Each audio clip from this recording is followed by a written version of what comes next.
Hello, my name is Rosita Walsh, and I was in the first Bead project class sponsored by Urban Glass, created by Annette Rose Shapiro, who was also the instructor. I first realized about glass bead making when I saw an article in Laboratory Journal one day. The front cover were the beads of Christina Logan. When I saw that, I said, oh my gosh, that's the prettiest thing I've ever seen. How does one do that? Well, a few weeks later, I'm reading the Brooklyn Eagle. And what? Bead project. Learn glass bead making. Help supplement your income. I couldn't believe what I was reading. I filled out the application, went for the interview, and was picked in the first class. Well, I was so ecstatic. I was tickled pink. And after the first class, I was so hooked. It was so beautiful. And then especially when Annette showed me how to make the flower. Well, I just went bananas when I saw that, because I'm a landscape artist and portrait artist, and I love doing flowers. Oh boy, how can I incorporate this into my glass bead making?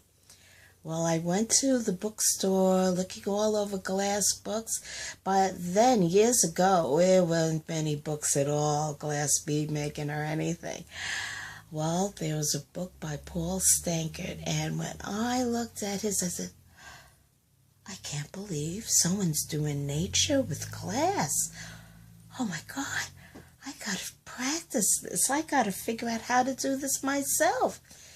Well, I went back and I was doing classes, and one day Annette came to me. She says, oh, we're going to have a special person to come speak to us. And I says, oh, really? Who? She said, Paul Stankard. I said, Paul Stankard? Well, I almost hit the ceiling, because that's like the person I needed to see. Well, I tell you, when he showed you how to make those beautiful florals, I watched his hands while everybody just listened to him talk and watch his face. I watched those hands and practice and practice. Well, before long, I was also given a class of teaching a bead project. And I enjoyed that so much, just showing my technique to everybody.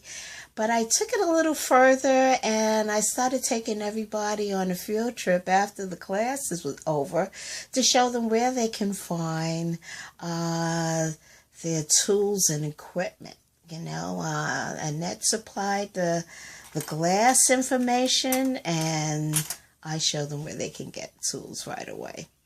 And jewelry pieces to take to make their jewelry. Then after that, I started teaching beginning lamp working at Urban Glass. From there, I was TAing the flat shop, which is stained glass, and that was my stitch before. I was always doing stained glass. And then I started taking the kiln forming classes, and also glass blowing, which I ended up buying my own pipes, as I enjoyed that so much too.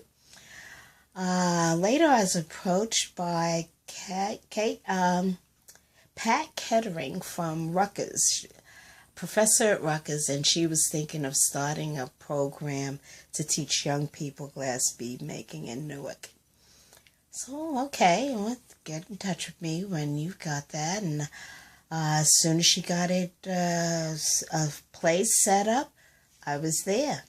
I started teaching kids, and then I had kids that were too scared to get on the torch. I mean, they were like 12 years old, 13, but some were even younger than that. And I started there, the flat shop, because I wanted the kids, at least if they didn't want to get on the torch, they can do something else to enjoy their time. And I taught there for 10 years. And I enjoyed every minute of it. I can tell you, of working with glass, my favorite glass to work with, of course, it's not called Moretti anymore, but I still call it that. I love that glass. And even Satake glass, that's a Japanese glass. And it is so soft. I mean, you have to keep your eye on it in the torch because before you know it, it's falling down onto your workbench if you're not keeping an eye on it, you know. But I love working with that. It's just so beautiful.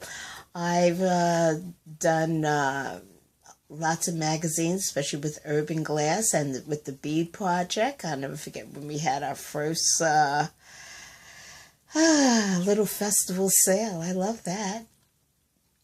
It really taught me about the business aspects of it, of really promoting, of